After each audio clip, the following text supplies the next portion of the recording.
चलो होगा, हम लोग चैप्टर 2 को देख रहे हैं, नियंत्रण एवं समन्वय। क्या देख रहे हैं? नियंत्रण से समन्वय, control and coordination, control and coordination. You know, इस चैप्टर को देख रहे हैं। आज इसका अंतिम क्लास है। कहा जाता है कि अंत भला तो सब भला, तो आज का अंतिम क्लास भला हो जाएगा तो भला ही हो जाएगा, ठीक नो। और हमारा ड्रीम क्या है आपको बताइए, ड्रीम क्या है? ड्रीम हमारा यही है 80% से ज्यादा नंबर आना चाहिए। कितना आना चाहिए? 80% से ज्यादा नंबर आना चाहिए, है ना चाहिए। और साइंस में कितना नंबर आना चाहिए? 95 प्लस। कितना आना चाहिए? 95 प्लस। और देखो बउआ, जब जब भी हम क्लास को लेकर आ रहे हैं तो एक मोटिवेशन के साथ आ रहे हैं, फिर से एक मोटिवेशन के साथ आए बउआ, ठीक नो। देखिए मोटिवेशन क्या है, देखो, समय बहरा है, समय बहरा है, सुनता किसी और की नहीं है। समय बहरा है, सुनता किसी और की नहीं है, मगर अंधा नहीं है, देखता सबको है। मगर अंधा नहीं है, देखता सबको है। समय है ना, समय अंधा नहीं है, ठीक है। समय वाले तो अंधा नहीं है, देखता सबको है, ठीक है। बहुत बढ़िया है, देखता है। ऐसे कि देख लो, कब हमारे नरेंद्र मोदी प्रधानमंत्री गए हो गए, कब पता चला है? कब हमारे डॉक्टर अब्दुल कलाम जी हमारे मिसाइल मैन हो गए, भारत के 11वें राष्ट्रपति हो गए, समय का पता चला नहीं चला। भले है पहरा है ससुरा, लेकिन देख अंधा भी है, लेकिन देखता सबको है, सबको किस मोड़ पर ले जाना है उस समय पर ही बताता है, कब समय ही देखता है। अरे बोल, इसी समय के साथ हम क्या करेंगे, आज का कंट्रोल एंड कोऑर्डिनेशन चैप्टर को शुरू कर रहे हैं। देखिए बाबा, इसमें हम हमारा कार्य था, कौन काज बता दिए थे? 4 गो काज बताते थे। कौन काज बताते थे? 4 गो। आज इसका 5वां काज बताना है, कौन कौन कौन काज बताना है? 5वां काज। 4 गो काज हम कौन कौन बताए थे, पहले इसको देख लिया जाए बाबा। कौन कौन काज बताए थे? 4 गो देखो बाबा। हार्मोन के लिए कालम है, देखो। फर्स्ट नंबर है तुम्हारा पिट्यूटरी। क्या नाम है? पिट्यूटरी। उसका दूसरा नाम क्या है? फ्यूज। दूसरा नाम क्या है? फ्यूज। क्या नाम है बाबा? फ्यूज। और नाम क्या बताए थे? मास्टर ग्रंथि। क्या बताए थे बाबा? मास्टर ग्रंथि। बताए कि नहीं बताते? ठीक है। यह स्पाइनल कार्ड से जुड़ा रहता है। किससे जुड़ा रहता है? स्पाइनल कार्ड से जुड़ा रहता है कि नहीं रहता है? ठीक है ना। और उसके बाद में क्या बताया? इसका भाग भी बताए थे, अग्रपिंडक ना हो, बताए थे ना। 2 भाग होता है, कब होता है? 2 भाग, अग्रपिंडक एगो पश्चपिंडक, उसके भी बारे में हम बताए थे कि नहीं बताए? और किससे कौन हार्मोन निकलता है वो भी बताए थे कि नहीं? ठीक है ना। उसके बाद में हम दूसरा नंबर बताए थे थायराइड ग्रंथि। क्या बताते हैं? थायराइड ग्रंथि, ठीक है ना। तीसरा नंबर बताए थे तुम्हारा, तीसरा नंबर क्या बताया था वो बोला? तीसरा नंबर बताए थे पैराथायराइड ग्रंथि। क्या होता है? पैराथायराइड ग्रंथि, ठीक है ना। चौथा नंबर बताए थे एड्रीनल ग्रंथि। क्या बताते हैं? एड्रीनल ग्रंथि। अब 5वां नंबर है हमारा लैंगर-हैंस की दीपिकाएं। क्या है? लैंगर-हैंस की दीपिकाएं, ठीक है ना। बहुत इंपॉर्टेंट है। क्या है? इंपॉर्टेंट है। देखिए क्या है बुआ, यहाँ अग्नाशय पर स्थित ग्रंथि है, ठीक है ना। ये अग्नाशय पर स्थित रहता है। हमारा जब लैंगर-हैंस की दीपिकाएं है, ये अग्नाशय पर क्या रहता है? स्थित रहता है। जो समूह में छोटे छोटे ग्रुप के रूप में पाए जाते हैं, जो समूह में छोटे छोटे ग्रुप के रूप में पाए जाते हैं। और इसका देखो हार्मोन जन होता है, इसे कौन सा किताब चलेगा? फर्स्ट नंबर है इंसुलिन हार्मोन। क्या है? इंसुलिन हार्मोन, जो 1921 में बेंटिक ने बताया था इंसुलिन हार्मोन के बारे में, 1921 में बेंटिक ने बताया था। दूसरा है ग्लूकोगोन। क्या है? ग्लूकोगोन। आज हमारे मतलब दिमाग में आ रहा है ग्लूकोज। क्या रहा है? ग्लूकोज। देखो सबके बारे में पढ़ेंगे। तीसरा नंबर है बाबा सुमेत्रोस्टेन। तो एस्टेरिन नाम है इसका, एस्टेटिन नाम है, ठीक है। देखो इसका कार्य देखो क्या होता है, रक्त में शर्करा ग्लूकोज की मात्रा का नियंत्रण करता है। रक्त में है ना शर्करा ग्लूकोज की मात्रा में क्या करता है? नियंत्रण करता है। लेकिन ग्लूकोज की मात्रा को बढ़ने से क्या करता है? रोकता है। और इसका दुष्प्रभाव देखेंगे क्या होता है। दुष्प्रभाव देखो, इसका दुष्प्रभाव कितना खतरनाक है। इसका फर्स्ट नंबर देखो, दुष्प्रभाव 2 प्रकार के। देखो वृद्धि है, वृद्धि हो जाएगा तब कम दिक्कत होगा, और कमी हो जाएगा तब दिक्कत होगा। देखो बाबा, वृद्धि हो जाएगा तब दिक्कत होगा, और कमी हो जाएगा तब दिक्कत होगा। इसका वृद्धि देखिए, ये हाइपोग्लाइसीमिया, देखिए ये जो है ना हाइपोग्लाइसीमिया नामक, जाना ना, हाइपोग्लाइसीमिया नामक एक बीमारी होती है। क्या होती है? एक बीमारी होती है। हाइपोग्लाइसीमिया नामक क्या होती है? बीमारी होती है, जो रक्त में ग्लूकोज की मात्रा बढ़ने लगती है। ठीक है। जो रक्त में है ना, खून में ग्लूकोज की मात्रा घटने लगती है ना, तो ये बीमारी होती है हाइपोग्लाइसीमिया।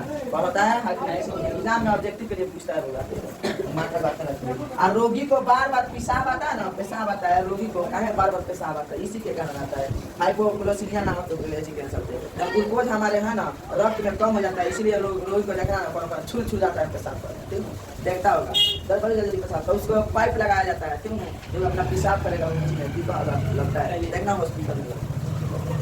अब इसका कमी से देखो होगा क्या होता है, कमी से हमारा मधुमेह बीमारी होता है। क्या होता है? मधुमेह बीमारी। क्यों? कौन बीमारी होता है होगा? मधुमेह बीमारी, जिसको हम डायबिटीज कहते हैं, शुगर चीनिया बीमारी।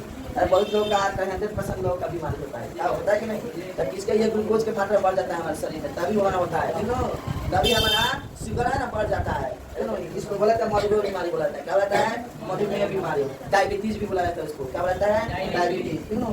रक्त में ग्लूकोज की मात्रा काफी बढ़ जाती है, बोला है कि नहीं? रक्त में है ना, हमारे खून में ग्लूकोज की मात्रा है ना बहुत ज्यादा मात्रा में बढ़ जाती है। तुम लोग पूछ रहा था, तुम्हारा डाउट क्लियर हो कि नहीं हुआ? ये है ना ग्लूकोज है ना बहुत काफी मात्रा में बढ़ जाती है, ठीक है, जिससे मूत्र के साथ ग्लूकोज भी शरीर से बाहर आने लगता है, जिसके कारण मूत्र के साथ पेशाब के साथ ग्लूकोज है ना बाहर आने लगती है, ठीक है। जब बाहर आने के शरीर कमजोर हो जाता है। क्या बताया हुआ?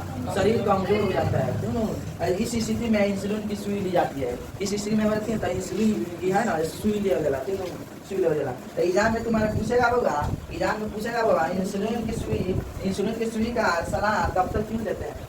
इंसुलिन की सुई का सलाह डॉक्टर क्यों देते हैं? तो लिखेंगे वो हमारे शरीर में लैंगर हैंस नामक दीपिकाएं पाई जाती है, ठीक है, जिससे निकलने वाला हार्मोन इंसुलिन है। जिससे निकलने वाला हार्मोन क्या है?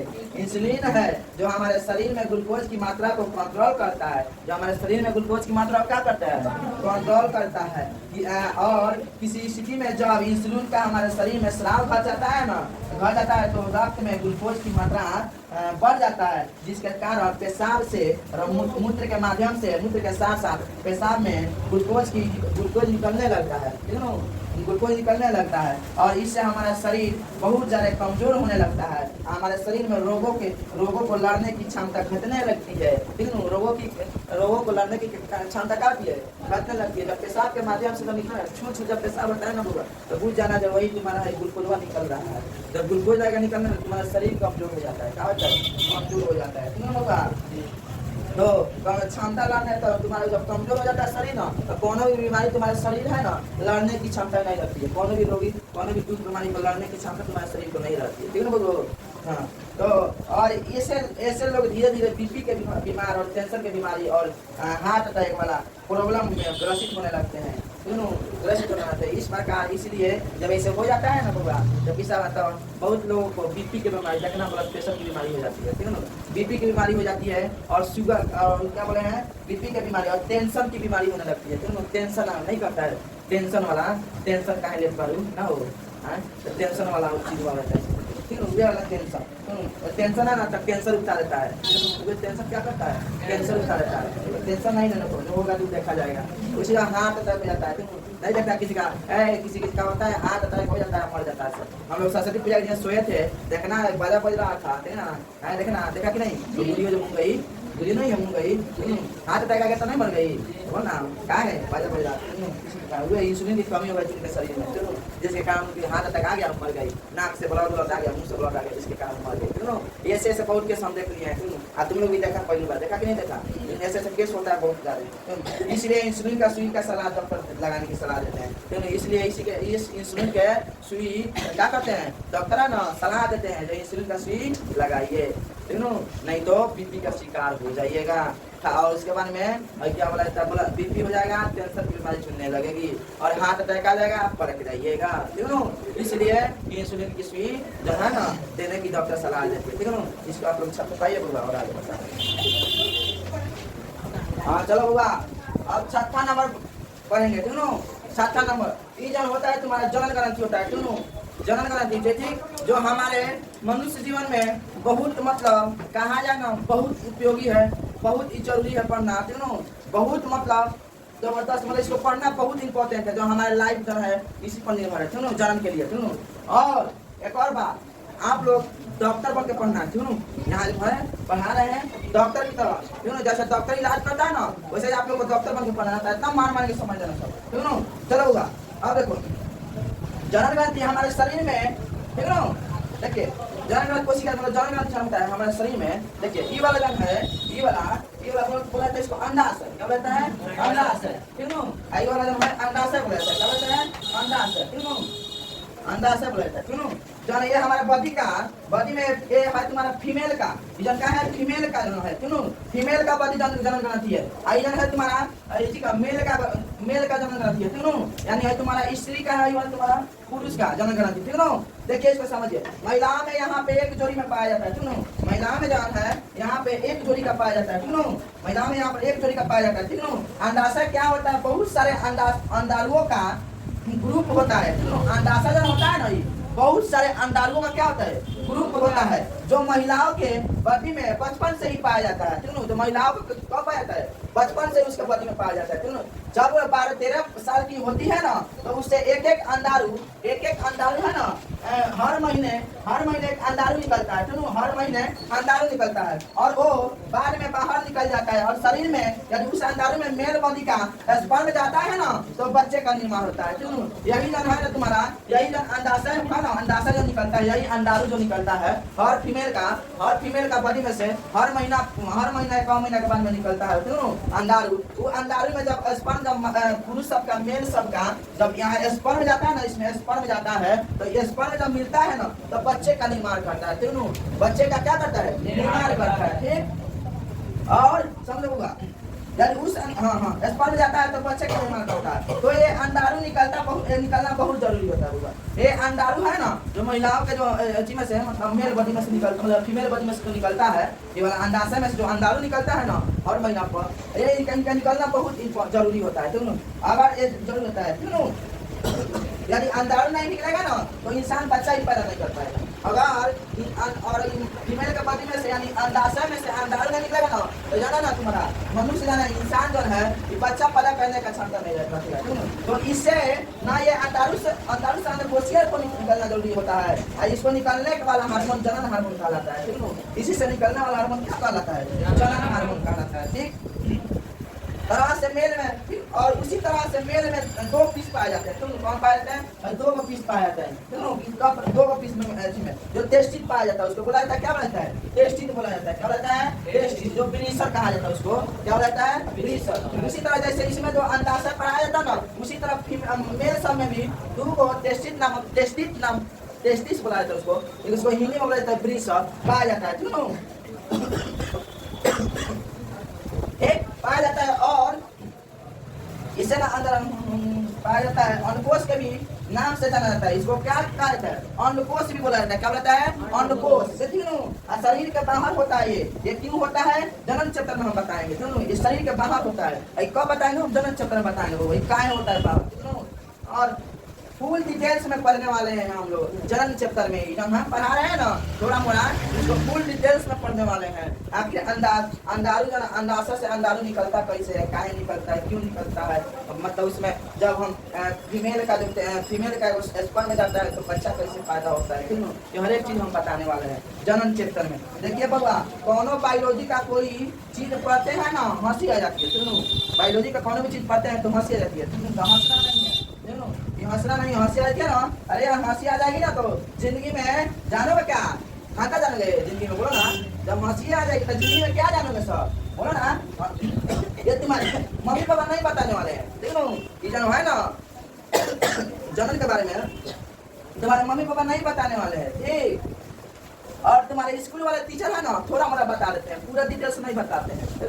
तो इसलिए आप लोग उतना डिटेल्स नहीं बताता है कभी भी। जनन चैप्टर पढ़ना है फुल डिटेल्स में, तो जनन चैप्टर है ना पढ़ना है हम लोग को काफी फुल डिटेल्स में पढ़ना, ठीक।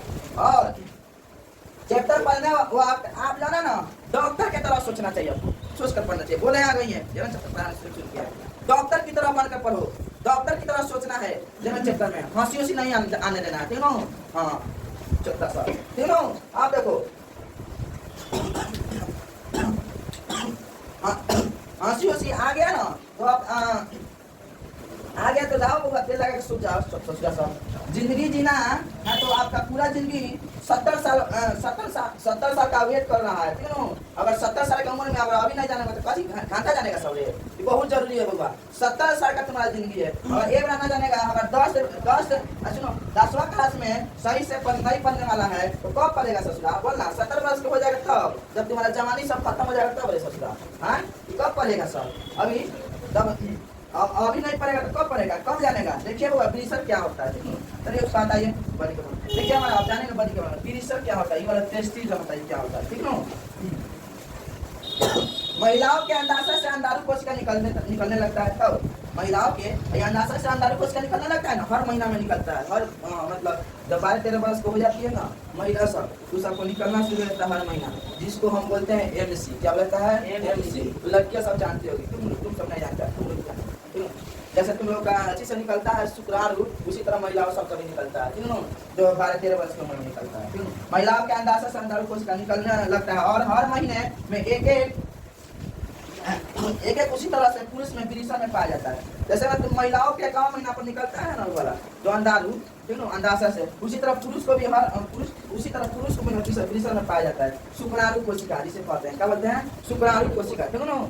जब है ना शुक्राणु कोशिका भी आगे चलकर बच्चा में कन्वर्ट हो जाता है, ठीक है ना? वही शुक्राणु कोशिका जो मनुष्य का होता है ना, मतलब लड़का सबका, पुरुष सबका, मेल सबका, वही शुक्राणु जब है ना जाके यही अंडाशय में अंडाणु से मिलता है और बच्चा का निर्माण कर देता है, ठीक है ना बबू? यही शुक्राणु जन हर मनुष्य में पाया जाता है। मनुष्य में जैसे 12-13 वर्ष की इसमें इस सब लोग निकलने लगता है, इसी तरह तुम लोग को भी निकलने लगता है, ठीक है ना? शुक्राणु बोला जाता है उसको, ठीक? जो आगे चलकर बच्चा में और बेबी बनाता है, क्यों? और बेबी को रखता है, क्यों? यही शुक्राणु जो है ना बेबी बनाता है, क्यों? और बेबी को रखता है सब, क्यों? और ये अंडाणु जो है ना, अंडाणु शुक्राणु मिलकर ही बच्चे का निर्माण करते हैं। तो इस समय शुक्राणु को निकलने के लिए एक हार्मोन चाहिए। क्या होता है? एक शुक्राणु को निकलने के लिए क्या चाहिए? एक हार्मोन चाहिए, क्यों? होता है जिसको टेस्टोस्टेरोन हार्मोन कहा जाता है। जिसको क्या कहा जाता है? टेस्टोस्टेरोन हार्मोन कहा जाता है। क्या बोला जाता है वो? टेस्टोस्टेरोन हार्मोन, जो टेस्टिस से निकलता है। किससे निकलता है? टेस्टिस से निकलता है। ये तुम्हारे टेस्टिस से निकलता है, क्यों? यही निकलता है, क्यों? इसी के माध्यम से निकलता है, ठीक? टेस्टिस के माध्यम से निकलता है, और इस हार्मोन को ही जनन हार्मोन कहते हैं। इसी हार्मोन को क्या बोलते हैं? जनन हार्मोन कहते हैं। क्या बोलते हैं भगवान? जनन हार्मोन कहते हैं। तो जनन हार्मोन हमारा जनन कोशिका का निर्माण करता है कि नहीं करता है? जनन कोशिका का मतलब महिलाओं में है तो अंडाणु, और पुरुष में है तो शुक्राणु, है ना? महिलाओं में है जनन कोशिका तो अंडाणु जो अंडाशय से निकलता है, और पुरुष में जन्म है तो शुक्राणु जो किससे निकलता है? टेस्टिस से निकलता है ना? निकलता है, ठीक है? इस शुक्राणु और पुरुष में है तो शुक्राणु, ये अगले चैप्टर में हार्मोन फुल डिटेल्स में पढ़ेंगे होगा। नर में वृषण है और मादा में अंडाशय, ध्यान रखना होगा। नर में वृषण और मादा में अंडाशय, मतलब यह अंडाशय से अंडाणु निकलता है हर महीना में, बोले ना हर महीना। अगर ये लड़की सबको नहीं आएगा ना तो बीमार पड़ जाती है सब, क्यों? लड़की सबको क्या होती है? बीमारी हो जाती है। आई नहीं आएगा तो, क्यों? नहीं आएगा तो बीमारी पड़ जाएगा। बहुत जगह पेट दुखाने लगता है, पेट दुखाने लगता है, मतलब बहुत हानि करता है सब, क्यों?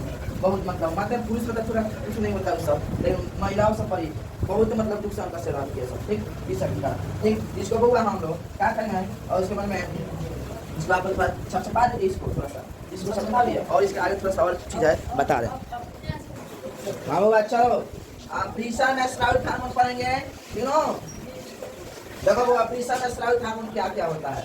ये मेल हार्मोन के बारे में, ये मेल हार्मोन के बारे में बात हो रहा है, सुनो, यानी नर हार्मोन के बारे में। वृषण हार्मोन का मतलब क्या होता है? ये नर हार्मोन के बारे में बात हो रहा है। मेल हार्मोन के बारे में यानी पुरुष हार्मोन के बारे में बात हो रहा है। ये जो होता है इसमें देखो दो होते हैं। क्या होते हैं? दो भाग होते हैं। किन सब होते हैं? दो प्रकार से होते हैं। एगो टेस्टोस्टेरोन, एगो एंड्रोजन। क्या होता है? एगो टेस्टोस्टेरोन, एगो एंड्रोजन। इनका कार्य जो होता है बउआ, यौना आरंभ के परिवर्तन को प्रदर्शित करना। क्या कहता है? यौना एंड्रोजन है ना, एंड्रोजन यौना आरंभ के परिवर्तन को क्या करता है? प्रदर्शित करता है। क्या करता है? प्रदर्शित करता है, परिवर्तन में इसको बदलाव करता है, तो यौना आरंभ को बदलाव करता है एंड्रोजन के। दूसरा जन होता है जनन कोशिका के उत्तेजित करता है। इस जनन कोशिका को क्या करता है? उत्तेजित करता है, क्यों? अंडाशय, अब ठीक है, महिला में जो है महिला का पार्ट होता है अंडाशय, और बताएं अंडाशय अंडाणु, जो ये वाला महिलाओं में निकलने वाला हार्मोन होता है। क्या होता है? महिलाओं में निकलने वाला हार्मोन होता है। सुनो, आया पहला इसका तीन गो पार्ट होता है। क्या होता है? तीन गो पार्ट। एक होता है एस्ट्रोजन। क्या होता है? एस्ट्रोजन। सुनो, एस्ट्रोजन होता है एंड्रोजन से पाया जाता है। सुनो, ये क्या होता है? द्वितीयक लक्षण प्रदर्शित करता है। क्या करता है बाबा?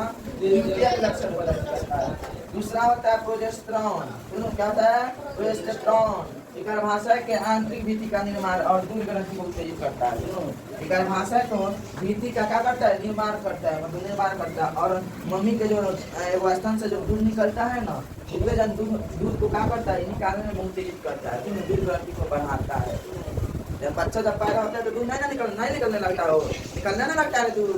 बच्चा होता है तो देखना ऐसे निकल जाता है। उन लोग का क्या बोलता है? ये दूध वाला जब भाग जिससे दूध होता है स्तन निकलना नहीं लगता है रे, हर स्त्री का निकलने लगता है जब पेट में बच्चा रहने लगता है। ठीक, वही होता है। ठीक, इसका तीसरा नंबर रिलैक्सिंग जो है, बहुत ही रिलैक्सिंग देखो क्या होता है। रिलैक्सिंग जो होता है गर्भाशय के संकुचन को रोकता है। क्या करता है? गर्भाशय के संकुचन में क्या करता है? रोकता है। संतान जन्म के समय संतान जब जन्म लेता है ना, संतान जब बउआ जब जन्म लेता है तो योनि मार्ग को फैलने में सहायक होता है। योनि मार्ग होता है जिससे बच्चा निकलता है ना, तो वाला उसको फैलने में क्या करता है? सहायक होता है। जिससे आसानी से बच्चा निकल जाए, पैदा हो जाए। और तथा दर्द को कम करता है। और दर्द कम होता है। कम मतलब नहीं तो देखता बोल रहे एक मम्मी जो है ना बच्चा पैदा करती है ना, वो जब बच्चा पैदा करती है ना उसको 8 गो हड्डी टूटने का दर्द होता है। तुम लोग को बताया था कि नहीं? 8 गो हड्डी टूटने का दर्द होता है। ठीक है, होता है कि हमारा योनि मार्ग है ना, योनि मार्ग से निकलता है उनका बच्चा सब, योनि से निकलता है। योनि से निकलता है। वे योनि का जन है ना, भाग जन है ना, उसको फैलाने में मदद करता है। जब रिलैक्सिंग है तो क्या करता है? वो फैलाने में मदद करता है जिससे आसानी से बच्चा कहाँ जाए? निकल जाए, पैदा हो जाए। और दर्द को कम करने लगता, मतलब दर्द को कम होता है, दर्द ज़्यादा नहीं होता है। अगर रिलैक्सिंग के कारण रिलैक्सिंग ऐसे तो दर्द ज़्यादा होता है। देखो, इसी तरह से आज आपका जनन ग्रंथि का है छात्रा, इसी से आपका चैप्टर को समाप्त हो रहा है। इस चैप्टर को क्या किया जा रहा है? समाप्त हो जा रहा है। ये जनन ग्रंथि जाना है ना बोलो, जनन ग्रंथि को हम फुल डिटेल्स में क्या करेंगे? फुल डिटेल्स में पढ़ेंगे जनन चैप्टर में। किस में पढ़ेंगे? जनन चैप्टर में फुल डिटेल्स में, साफ एकदम। ठीक है, इसके बारे में बढ़िया से पढ़ेंगे। और आप लोग बताइए, कमेंट में कीजिए आज का क्लास किसको किसको समझ में आया है, किसको किसको क्लास समझ में आया है। आप लोग कमेंट करके बताइएगा। ठीक है, आप लोग कमेंट करके बताइएगा। ठीक है, और एक और बात बोलूँगा, आप लोग जो है बड़ी कंजूसी कर रहे हैं, लाइक सब्सक्राइब नहीं कर रहे हैं। और शेयर नहीं कर रहे हैं। ठीक है, शेयर और नहीं कर रहे हैं आप लोग। बहुत है, सब हम बोल रहे हैं ना बउआ, ये सब है ना दक्षिणा के रूप में, यही ना तुम लोग सब आनंद मांग रहे हैं। फ्री में वीडियो देखता है, फ्री में दक्षिणा नहीं लिया जाता है, पाप होता है। ये हम नहीं कर रहे हैं बउआ, तुम्हारा जन है ना, ये ऋषि मुनि बोल रहा है, सब बोला था फ्री में, मतलब है ना नहीं लिया जाता है शिक्षा। तो ये शिक्षा के रूप में बउआ तुम लोग से हम लाइक सब्सक्राइब करने, दोस्तों को खूब शेयर कीजिए, खूब से खूब शेयर कीजिए। नियंत्रण चैप्टर है ना, नियंत्रण चैप्टर, इसको सबके पास शेयर कर देना है। जितना दोस्त है, ग्रुप है, सब में शेयर कर देना है। ठीक है, और वीडियो को लाइक सब्सक्राइब चैनल को करना है, और कमेंट में लिख कर भेजना है। ठीक है, कमेंट में लिखना है किसको किसको समझ में आया आज का चैप्टर। ठीक है, समझ में किसको किसको आया, इसको आप लोग बताइएगा। ठीक है, बताएगा कि नहीं बताएगा? और पीयूष ग्रंथि के बारे में आप लोग कमेंट में लिखिएगा, क्या होता है पीयूष ग्रंथि। ये भी हमको चाहिए, लिखना है, कमेंट में लिखिएगा आप लोग। आज के लिए इतना ही होगा, आप लोग से कल मिलेंगे। ठीक, कल देखिए, कल आप लोगों का फर्स्ट चैप्टर लाइफ प्रोसेस जय प्रकरण चैप्टर को हम बनाए हैं, उसका कल ऑब्जेक्टिव टेस्ट होगा। ठीक है, यानी ऑब्जेक्टिव टेस्ट को बनाए मतलब देंगे और बनाना है तुम लोग को। ठीक है, और एक एक ऑब्जेक्टिव में से है ना सब निकालेंगे, ऑब्जेक्टिव में से निकलेगा, मजा आएगा। कल का भी क्लास बहुत मजा आएगा, आनंद होगा। ठीक है, कल का क्लास क्या होगा? आनंद पूर्वक से समझा जाएगा। ठीक है, इसी के साथ आज क्लास को स्थगित किया जाता है। धन्यवाद, थैंक यू।